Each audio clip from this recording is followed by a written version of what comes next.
Over the past number of weeks, Canadian security agencies have been actively pursuing credible allegations of a potential link between agents of the government of India and the killing of a Canadian citizen. This is Hardeep Singh Nijjar. He was born in Punjab, India in 1977. He emigrated to Canada in 1997 with a fake passport under the name of Ravi Sharma and married a woman shortly after who sponsored his immigration. Even though officials rejected his claim as a refugee and his marriage as a marriage of convenience, he was ultimately granted entry into Canada and became a Canadian citizen on May 25, 2007. He lived in BC with a wife and 2 kids, became a plumber, and led a local Sikh community. He became the president of a Gurdwara, a Sikh place of worship, in 2018. So why did India want this Hardeep Singh Nijjar dude dead? Well, he was very much involved in the Sikhs for Justice movement. They are a movement that advocates for Sikhs in India and specifically advocates for the separation of the Indian province of Punjab as a Sikh ethno-state called Khalistan. He helped lead a petition to the United Nations to recognize anti-Sikh violence in India in 1984 as genocide. India views the Khalistan movement as a security threat.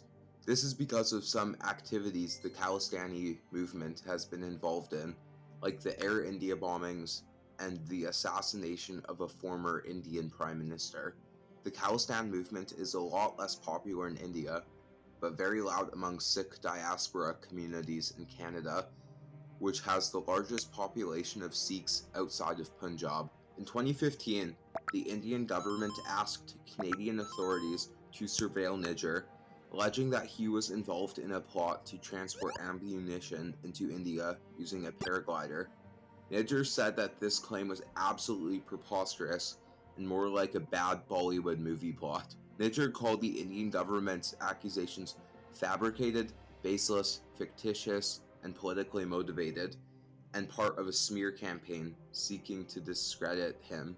Nijjar wrote, "My Sikh nationalist activities are peaceful, democratic, and protected under the Charter of Rights and Freedoms, that he has never believed in, supported, or been involved in any violent activity."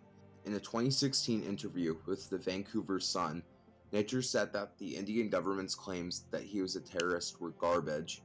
Now, there are 2 ways to look at this. One could be that India was very well trying to create a false flag and to make an issue with Mr. Nijjar, or that this could be a legitimate concern from India. I'm trying to remain as neutral as possible. On June 18, 2023, he spoke to his congregation and said that India was after him. He had given multiple speeches like this before, so his congregation didn't think anything new was up. And I'm sure that Nijjar didn't understand the potential irony of his statement, because as he left his Gurdwara in a pickup truck, he was gunned down by 2 gunmen. Witnesses say that between 30 and 50 rounds were fired. Nijjar died shortly thereafter, and while this was surely a shock, it wasn't entirely unexpected. Nijjar had been warned by CSIS against going outside and being in the spotlight, as there were threats on his life before this. Well, why would India want him dead? Well, if they view the Khalistani movement as a security threat, it would make sense from their perspective that Hardeep Singh Nijjar would, as a proponent, be kind of a security threat. But the problem is, Canada didn't really provide any evidence to back their claims at first. Later, the Gurdwara revealed a video showing that this was indeed a coordinated attack, as there was a white van blocking Mr. Nijjar's pickup truck from being able to speed away. This video is not accessible to the public though, for obvious reasons.